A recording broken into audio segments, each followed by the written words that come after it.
Hello there. I hope you're doing well today. My name is Dr. Kathryn Garforth, and today I have the pleasure of talking to Dr. Jennifer Buckingham.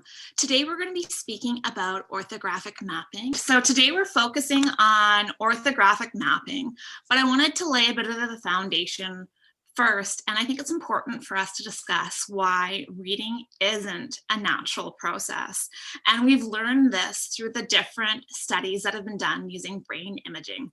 So from these, we know that there isn't just one part of the brain used for reading. There's actually three parts that we need to connect. Can you speak a little bit to those? Certainly. So there is, as you say, the brain research, which has shown that there are these three separate areas of the brain that need to connect and work together for reading to occur. It's not just, you start exposing children to print and an area of the brain lights up and away they go. So it's to put it, I guess, in plain language, it's the phonological area, which is to do with sound, the visual area, which is to do with recognizing the shapes of letters, and then there's the meaning area, the semantic area. So that allows us to then know or understand the words that we're reading. So we see the print on the page, we transform that into the sounds that they represent in speech, and from that we gain access to the meaning of those words. So that's one way in which we know that reading isn't just something that we can spontaneously do as human beings. The other way we know is that not all children spontaneously just do that, whereas with spoken language, the large majority of children, not all, and I have to be careful to make generalizations that are 100% true, and I never claim things to be 100% true when you're talking about children. There are individual differences, but most children will, by being spoken to and engaging in oral language, will learn to speak and understand what people say when they speak to them. This is absolutely not the case with reading. Most children will learn to read eventually through a variety of different methods, but we also know that the sorts of instruction that facilitates the connections of those three areas of the brain that we were talking about, if they have instruction that does that, they're much more likely to learn to read. So all of those things are leading towards us having a stronger understanding of what is actually going on when children are learning to read. Yeah, well, and I think that the big distinction between reading and speaking is that speaking is largely unconscious, right? Whereas when we're learning how to read, we have to bring those unconscious things like our awareness of sound to the consciousness to be able to manipulate them. And that's where we really need to make sure that the children are getting the support that aren't picking it up as naturally as others. Yeah, exactly. And one of the big problems that we have is English is a very orthographically complex language. And I think it's important that we discuss why English is considered to be so orthographically complex, and discussing a little bit about how readings developed to become this process for us. So orthographic mapping was mentioned in the blurb. And orthographic mapping is the process, or the cognitive process, by which we make these connections between the visual form of the word and the meaning of the word. And so orthographic mapping, if I sort of break it down into the two separate words that make up that term, so orthographic refers to the spelling system. So various different languages have an orthography, and it's their spelling and writing system. And the English orthography is quite complex, and we'll come back to that later on. So that's the orthographic bit. The mapping bit is those connections. It's the bonds between the three different elements of written language that needs to take place over a period of time. So orthographic mapping isn't a method of teaching. It's a cognitive process. So cognitive processes are different to, say, neurological processes in that we can't observe them actually happening. It's a conceptual understanding of what's going on and a good way of describing what's going on. So if we, do a brain scan or a brain slice, we can't see an orthographic map per se, but we can know that that is the process that's occurring by observing what is going on in children's brains when they're performing particular tasks. and the process the things that we're asking them to do. And partly through how they perform those tasks, but also equally importantly, what happens when children don't or aren't able to perform those tasks. What's the differences between those two processes? Well, and I think one of the reasons why English is so difficult is it's not a language that has just taken all of its words and spellings and created them for that language, right? English is based on several different language backgrounds, and we use these with our spelling conventions. And so it's not as straightforward as some of the other languages. And this is where it's confusing because while there are 26 letters in our alphabet, there are, depending what dialect you speak, 44 different phonemes, right? And those are the speech sounds within our language. And then those phonemes can be represented in writing in our spelling system in over 200 different ways. So this is where it gets more complex. There isn't just a one-to-one relationships between our letters that we use or the graphemes and the sounds or the phonemes within our language. Yeah, that's very true, and that is the reason why it's so important to teach English in and the writing system and the spelling system in an explicit, methodical way, because children are even less likely than they are in what we call a transparent orthography to be able to just pick up through exposure to text what the relationship is between certain letters and certain sounds. So there are other orthographies such as, say, Finnish, Spanish, where that relationship is much more straightforward. And so over time, children, if they're exposed to text, will start to, well, some will anyway, start to make that paired associate memory task much more manageable, whereas in English it's not that obvious. Having said that, in most alphabetic languages the best way to teach reading is through a systematic and sequential process. Children are much more likely to pick something up and to learn something if you actually just tell them what the relationship between, you know, this particular shaped letter is and the sound in language, rather than expecting them to work it out for themselves. Why do that? Why not just tell them? Help them to unlock the code much more quickly, and they can start to read more readily. But it is one of the things that's a feature of the English language, and it makes the English language very fun once you work out how to use it. And part of the reason for that complexity is because English is a very old language, and it draws words from various different other languages of origin. And as those words have been imported and all put together into the language that we use today, they have preserved the features of their own orthographies and their own spelling systems, which means there's variations on particularly vowel sounds. Vowel sounds are the things that are the most complicated and can vary considerably in different words, depending on the language of origin, but also depending on the way that the use of language has evolved over time, the way different accents and dialects have been incorporated into what has now become a somewhat more standardized language, but not necessarily. So we still have, you know, even within those variations in the standard version of English pronunciation, there are also, you know, accents that are entirely different. So the vowel sounds in New Zealand are quite different to in Australia, to in the States, to Canada, to the north of England,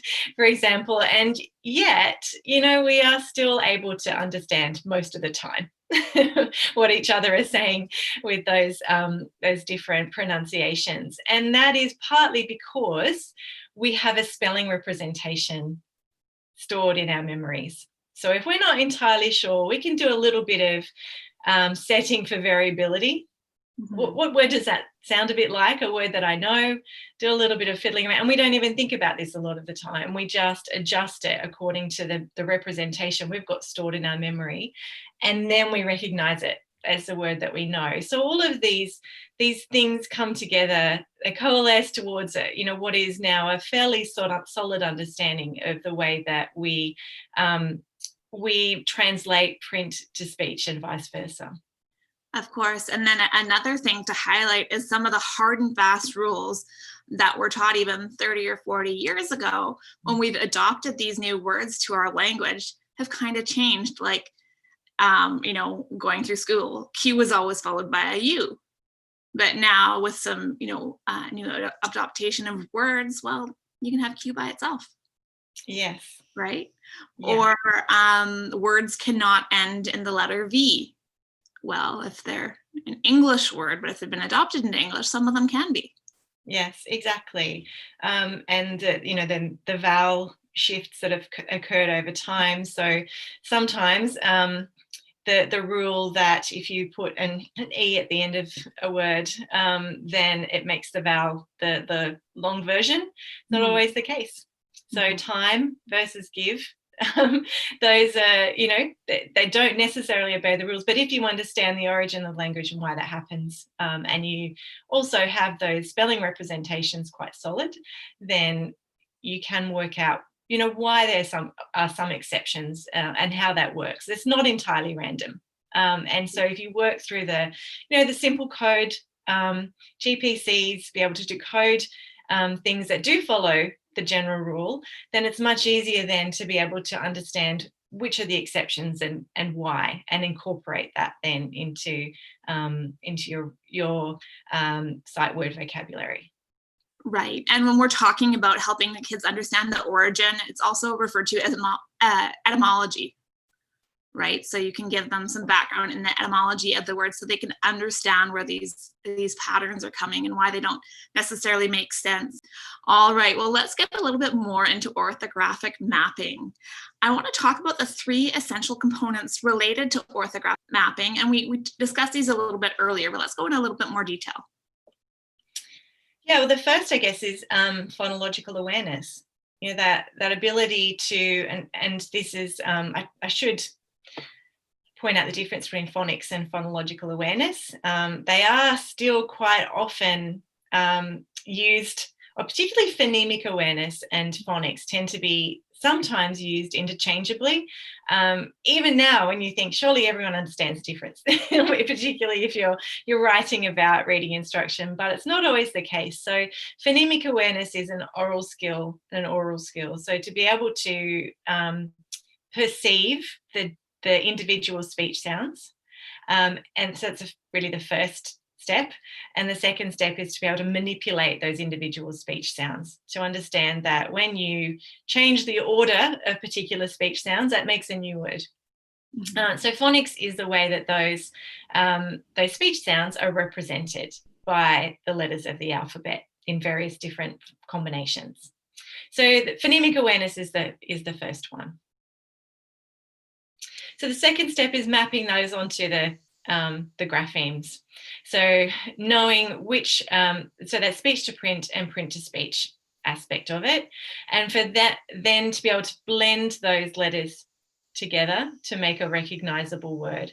So blending is the bit that's often not emphasized enough, because it's not easy for every child to take those speech sounds and then actually put them together so that they make a recognizable word, because it has to be done in a way that is very fluid and automatic. So the GPCs need to be learned to a level of automaticity before that blending can happen. Otherwise, you're thinking too hard about what is the word or the letter that I'm looking at and what is the sound that it represents. So the blending into a word is the next step. Just quickly, the GPC is grapheme-phoneme correspondence. So that's the relationship between the sound and the letter used in the alphabet to represent it. Now, one thing that is important to highlight is just because when we, talk about the grapheme-phoneme correspondence, when you're teaching those letter-sound relationships, you don't really take into account how the letters that precede it or follow it can kind of change the pronunciation of that sound. So this is one area that some children get held up in, because they'll say, well, A says for apple, but it changes a little bit depending on the letters before it or after it. So it doesn't sound exactly the same. So the idea of a phoneme is really like a construct that's not true, right? So we have a number of different sounds that we consider to be one, representing one, but in another language, it may be considered to be different ones, or even when we consider the tonality. Absolutely. And so it's all, it's a simplification, I guess, to think about phonemes as having a single sound. However, our brains are able to cope with that. They're able to cope with that slight variability and that, as you mentioned, that co-articulation that happens when, according to the consonant or the vowel that's on the other side of the letter that you're looking at, or the phoneme that you're looking at. Sorry for me using words that I haven't explained. So a grapheme is a letter or a combination of letters. A phoneme is the speech sound. The correspondence is the relationship between the two. So that then the third step, once you've got that decoding element, is to then bond that to the meaning. And obviously meanings, again, there's even more variability in meaning. However, that doesn't mean that words can only be read in context.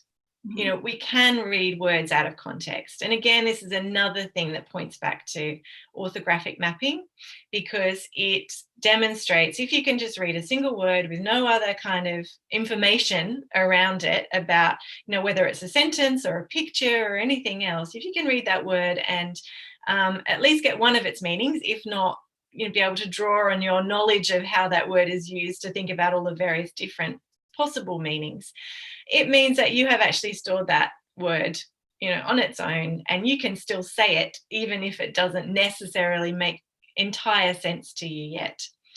So that next bit is the meaning, and it can change according to the context. But again, our brains are able to cope with that. They're able to narrow it down to, well, this word can mean a set number of things. And so I will know more about what particular meaning this word has when I have more information. But by decoding and orthographic mapping, I can at least know a certain amount of information about it, which will help me when I see it in the context of a sentence. Yes, of course.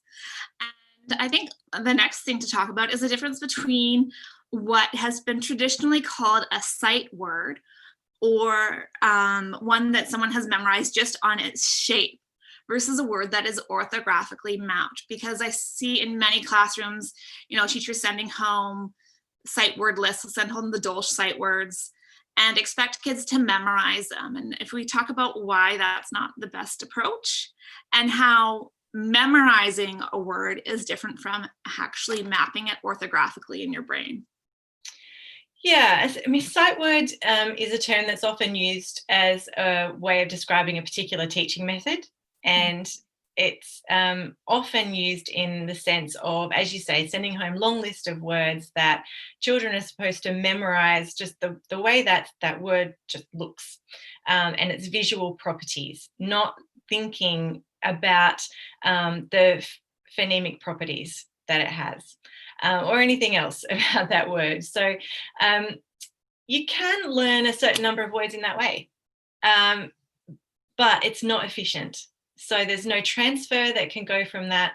There are lots of words that are visually similar. So if you're thinking about, word boxes, a tall word, two short words, a tall word, that could be how many different words. So if you're trying to learn look by the shape of the word, then of course that can be book as well as the same shape.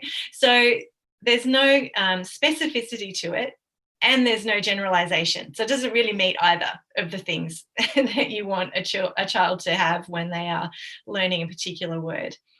Having said that, it's sometimes useful to learn a very small number of words, just instantly on sight, things that don't necessarily fit well into the phonics scope and sequence, but that are really useful words that are high frequency, which means they occur often when reading connected text.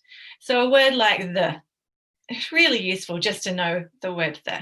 And that doesn't mean that you don't attend to the properties of that word and, just present it and, don't think about it at all. But the word the is probably going to, if as a decodable word, be well down the phonics scope and sequence if you're talking about a systematic introduction of graphemes and phonemes. So it's useful to learn a small number of words in that way as sight words, but to try to learn all of them and expect children to be able to transfer their ability to read new words based on learning old words just by their visual properties, then it's not going to work. It's not efficient at all. And it doesn't lead to that orthographic mapping.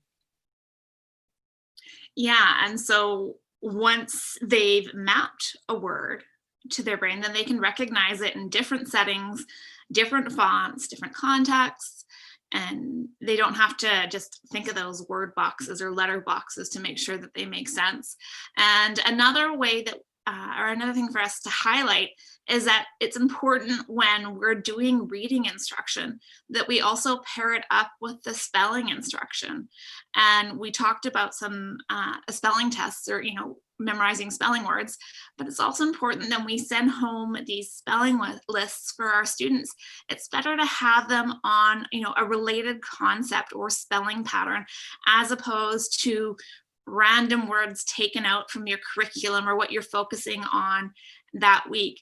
We're not saying that those aren't important words for the kids to learn how to recognize, but when you're doing an exercise like a spelling test, you're trying to teach the relationships. So if you have them related and focused, you're going to have more success and a higher probability that they're going to recall them the following week. Absolutely. And our brains like patterns. Mm-hmm. So when you're devising spelling lists, children can see the patterns in the way that things are spelled and pronounced. And also, again, I think we'll come back to this later, also some attachment then to the meaning. If you start looking at morphological analysis, then those patterns start to come together in what we think of, or what's been described as the self-teaching hypothesis. So once those patterns are established, children are much more likely to be able to transfer that into reading unfamiliar words. They self-teach. They're like, okay, I've seen a word that looks like this before, and it sounded like this, and it's related to this meaning, and that helps them with that generalization and transfer. And the other reason to have spelling lists that are really carefully constructed is that our brain needs repetition to learn. So that's the other factor, is repetition. Practice leads to learning and leads to things being stored in long-term memory. So lists of random unrelated words, either in their phonological properties or in their meaning. And I've often seen spelling lists constructed around a theme.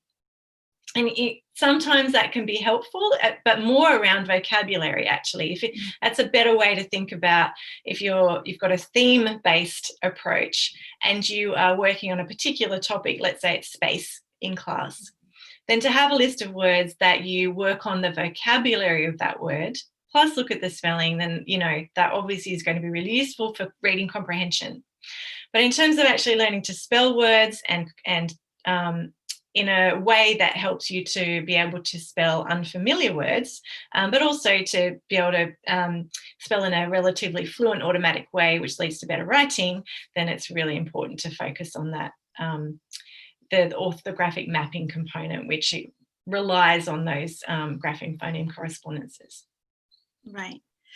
And now I was hoping that we could talk a little bit about going from that non-reader to the reader that's, just beginning to decode, and then stepping up their fluency level so they have that word orthographically mapped, and what we mean by that, and that, the student can recognize the word within a fraction of a second, and they're not taking the time to sound out the word letter by letter and just going from there. Yeah, and there's a few ways to go about that. And as you said, the way we know that a word has been orthographically mapped is if it can be read instantly. And as skilled readers, we read almost involuntarily. So, if you see a billboard coming towards you as you're driving, then you have read it almost before you've decided to read it. You can't help but read it. So that's kind of what we're leading toward. That's kind of the end game, but there are various processes along that way. So For orthographic mapping, then I mentioned phonemic awareness. That needs to exist, and there's some discussion about to what level of complexity you need to have that, because it develops, phonemic awareness develops with the teaching of phonics. It doesn't have to be entirely embedded before phonics is introduced. There's that initially that automatic recall of grapheme phoneme correspondences. So, and then things like Elkonin boxes can be really helpful for developing orthographic mapping, is so you can actually see the grapheme that represents particular phonemes and then work on exchanging, so manipulation of words and mixing things up by substituting letters and reading the new word and so on. Once you've got past that phase, then it's practice. Like any other learned skill, practice, and just seeing words in connected text and being able to read them lots and lots of times. That's the way that the word becomes stored in long-term memory and then available for instant recall. Definitely. Just because this fits in, someone sent a question about what strategies can you use for a child who's having deficits in their orthographic processing? Like, how can you strengthen going from that decoding student to the one that can have that word mapped orthographically? It's hard to answer that without knowing which aspect of the orthographic processing is presenting the problem. Is it the blending? Is it the fluency, so that being able to say the word automatically when they see it? Is it sometimes for some children it's a problem with rapid automatized naming, and that can be very difficult to remediate. That's something that there is no kind of intervention. There's no RAN intervention. You can work with it once you've identified that might be an underlying cause, but there's no easy answer for that. If it's that the GPC knowledge isn't solid, then it's just, learning.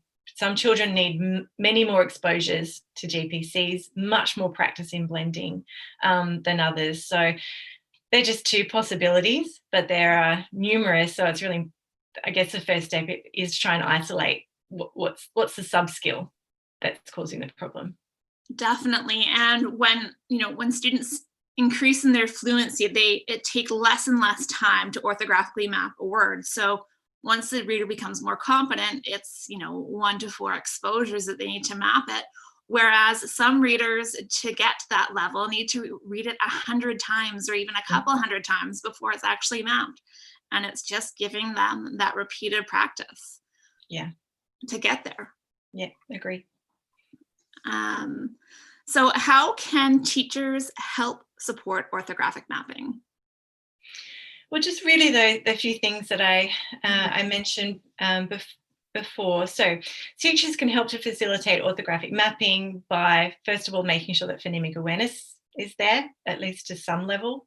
And so it's very difficult to learn the letter that corresponds with a particular sound if you can't hear what that sound is to begin with.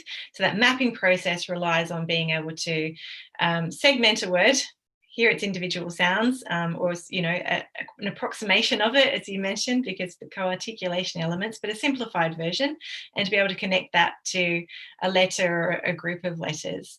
So developing phonemic awareness, making sure that knowledge of letter sound correspondences or GPCs is solid, working on blending in a rapid and smooth way, and building confidence that that children actually can see the word and say it. So moving from decoding and sounding out into see the word and say it. So we'll call that the fast way. And confidence is really important there. A lot of children hesitate and second guess themselves. So that's the next phase.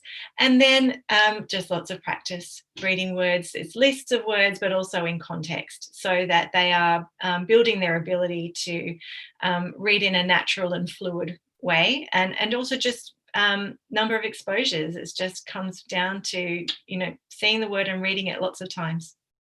Yes, of course.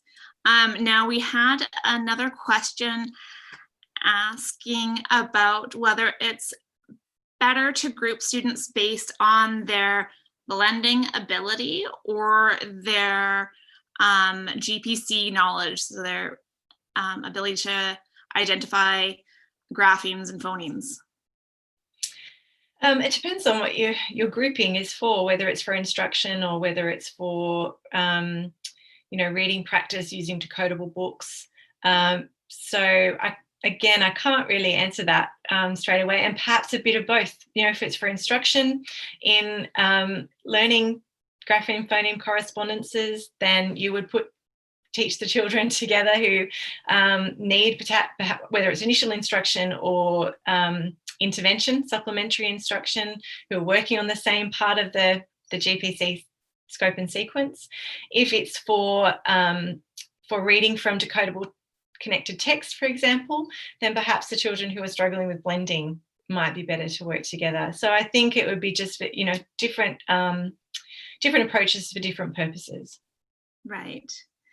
Now, we're wondering why some people struggle with orthographic mapping, and you had mentioned the RAN, rapid automatized naming, and also working memory is kind of a related issue. So maybe if we just talk about a couple of the common reasons that a student may struggle with orthographic mapping.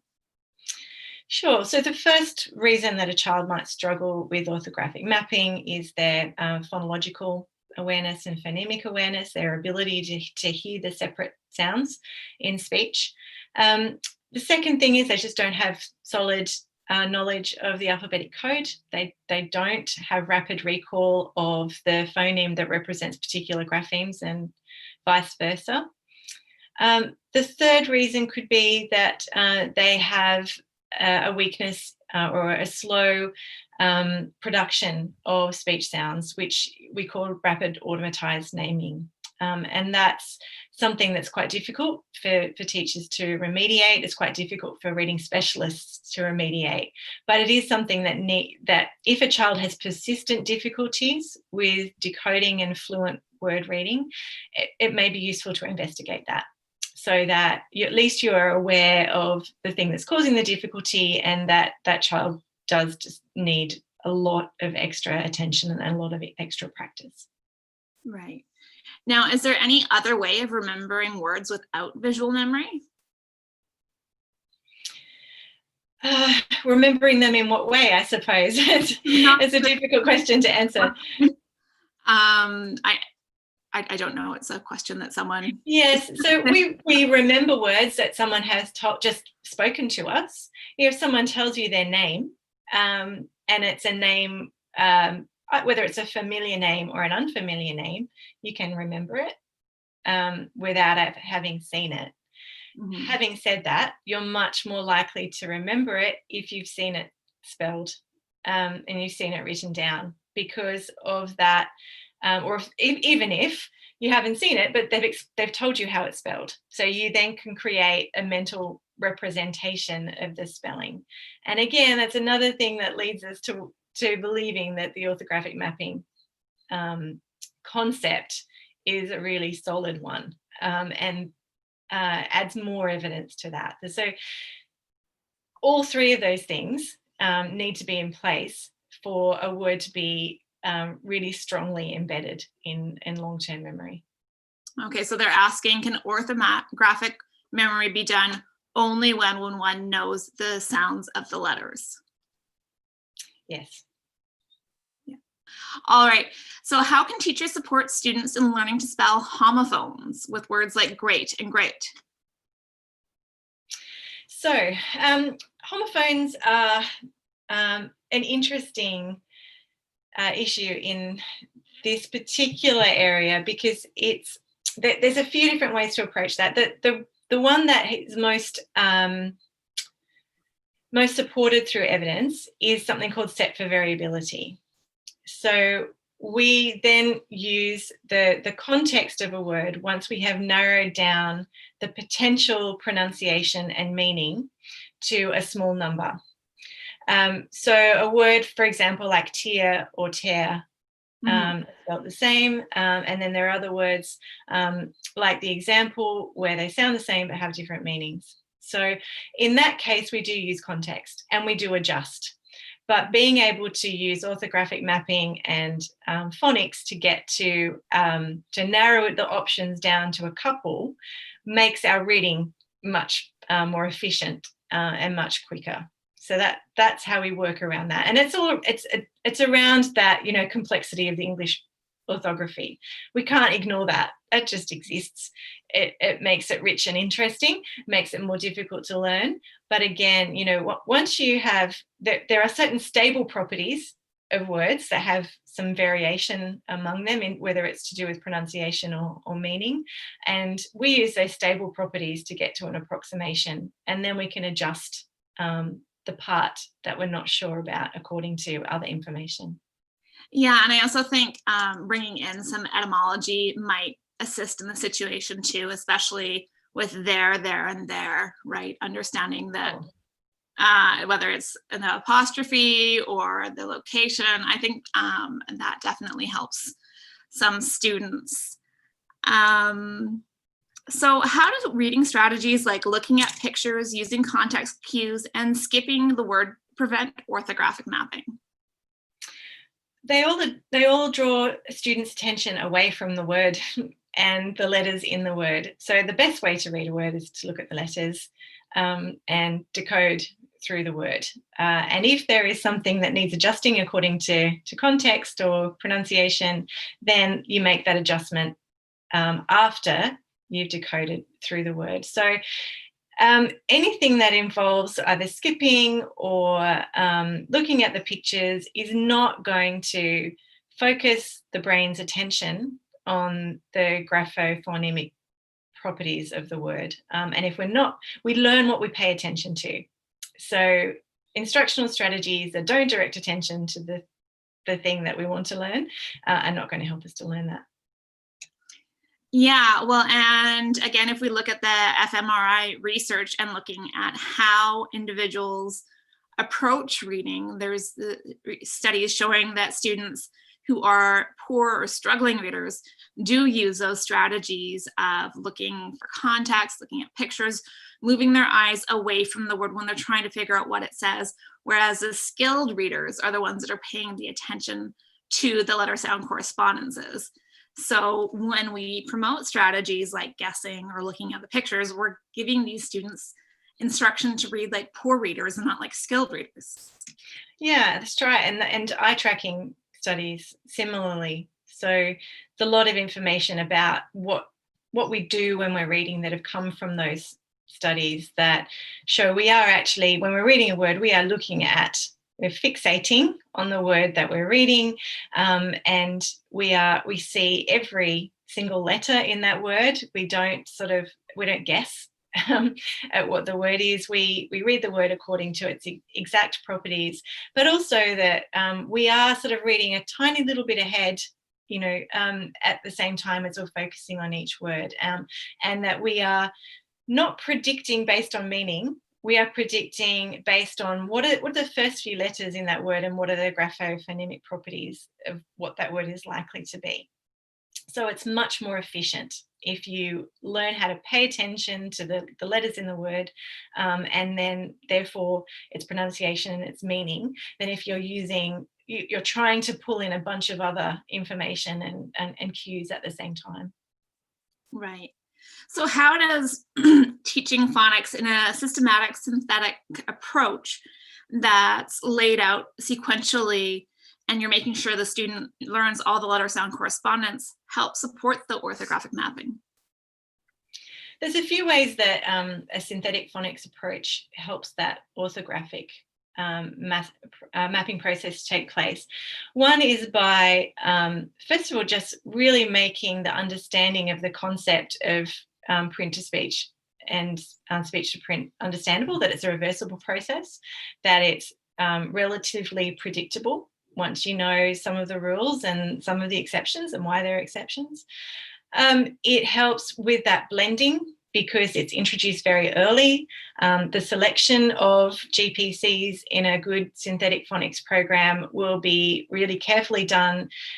So we know, for example, that children will be able to blend continuous sounds more easily when they're learning to read than stop sounds. So, for example, it's easier to blend Sam than tin if you're a beginning reader, because you can lead the sounds together. You can elongate them and then blend them together and then say them the faster way. So that's one way that a synthetic phonics approach works. The other is that it really draws attention to those graphophonemic properties. There's a lot of practice. There's cumulative review, there's mastery, there's all of those things that we know about how children learn and move things in from their short-term and working memory into long-term memory, and therefore become fluent. So there are so many ways in which a synthetic phonics approach is aligned to our understanding of orthographic mapping, that it just makes sense that it will, one will eventually lead to the other. Again, there's variation amongst different children, but it is the approach by which we know most children will learn to read most quickly. And some children, after learning, most of the code, will go into that self-teaching phase, and they'll start to see the patterns. They will put that together in a way that allows them to make a transference from what they have explicitly learned to new and unfamiliar words. For other children, they need the whole code taught explicitly and systematically.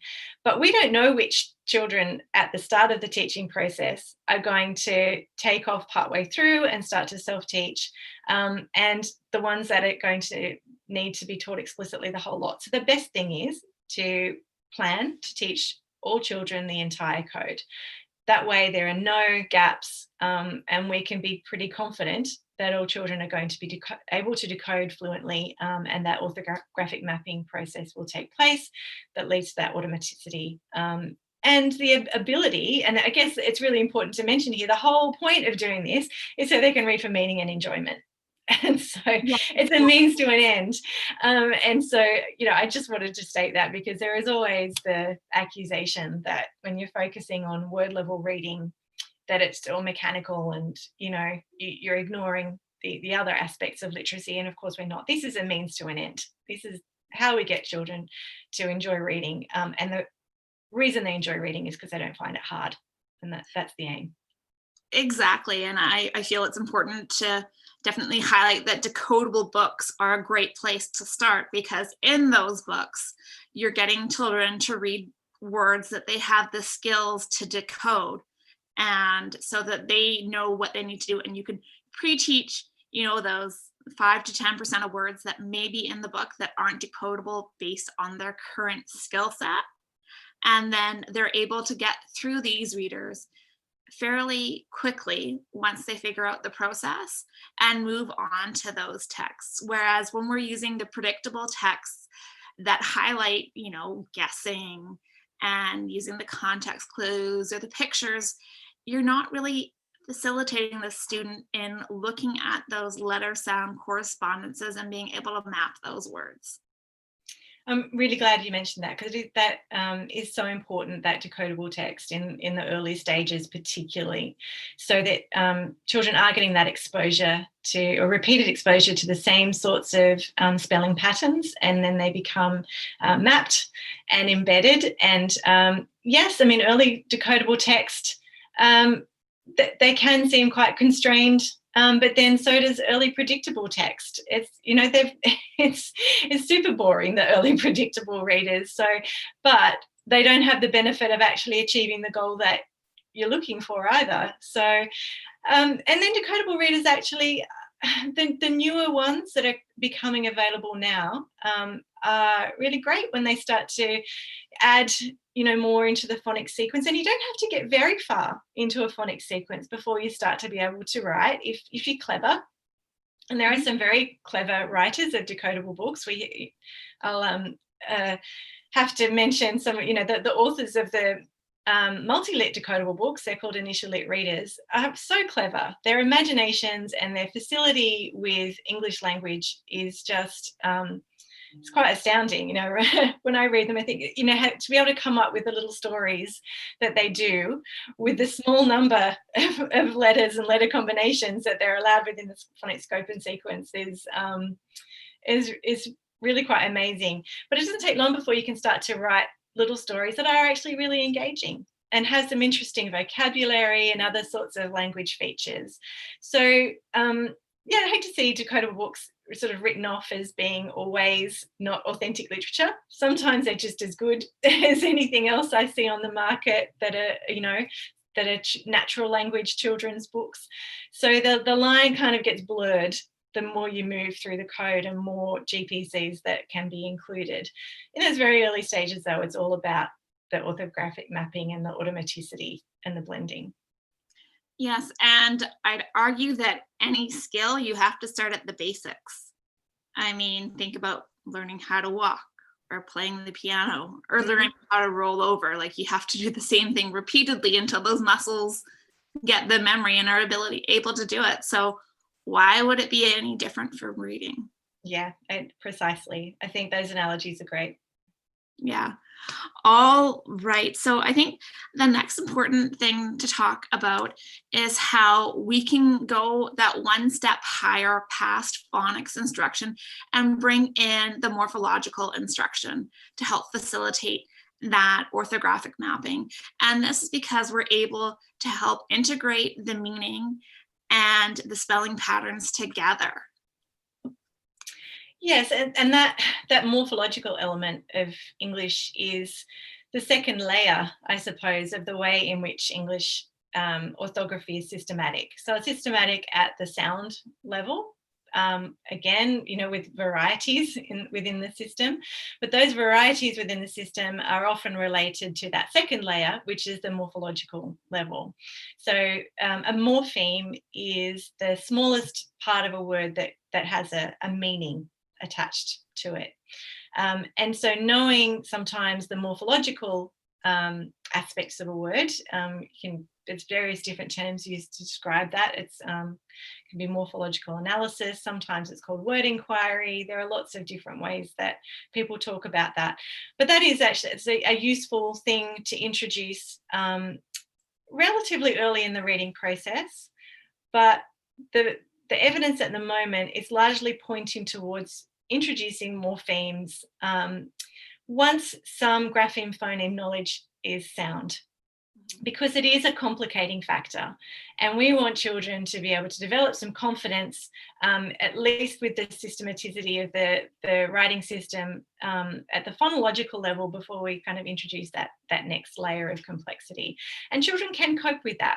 You learn the foundations. You learn how to decode CVC words, for example, and then you start to bring in things like really useful morphology, like adding in the S after, onto a noun means there's more than one.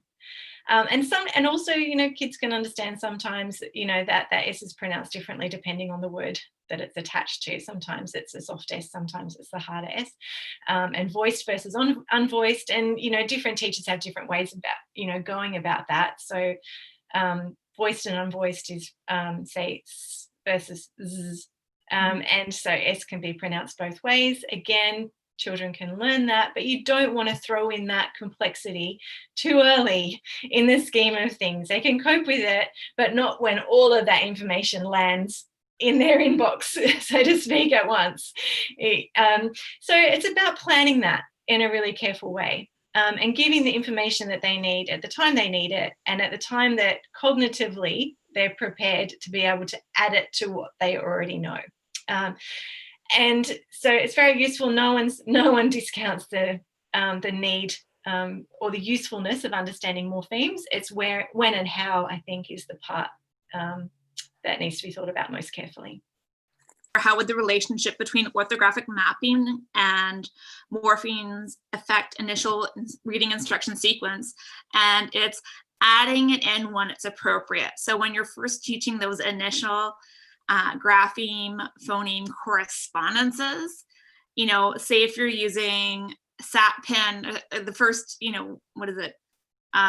Letters that you teach are SATPIN. You're not going to be saying, well, this is the letter S. It makes the sound S, Z, and when we add it to an end of the word, it means that we can have more than one. We're not going to do that in the first introduction of the letter S. No, I mean, I'm sure some people do, but evidence suggests that it's not the most effective way to do it, and it's not ignoring. And this is again something I think needs to be said, that children are aware as they're being taught a phonics scope and sequence that there are exceptions. Often the thing that is most showing them, that demonstrating that, is their own name, because names have such irregular spellings. So they're aware that there are differences and they can incorporate, and you don't ignore it. You don't say to a child, no, that's not how you spell your name, because it doesn't meet with our phonics scope and sequence. You acknowledge that, discuss it, but the reason that you have a scope and sequence is to make sure that nothing is left out. Children will be learning other things about the English language alongside a phonics scope and sequence in parallel, and at some point they'll all come together and they'll have that knowledge all amalgamated. So you don't ignore it, but that scope and sequence is there just so we can be confident that all of the content has been learned and no child is missing out. Right, and a follow-up to this one is, can morphemes map automatically too? Yes, they do. We map a word as its entire representation, and we are then able to break that word up when we think about it and analyze it and pay attention to it. But we recognize the word quickly as quickly as we recognize the word quick. So the morpheme in that is quick and ly. We put them together, and they become unitized and automatic in the same way.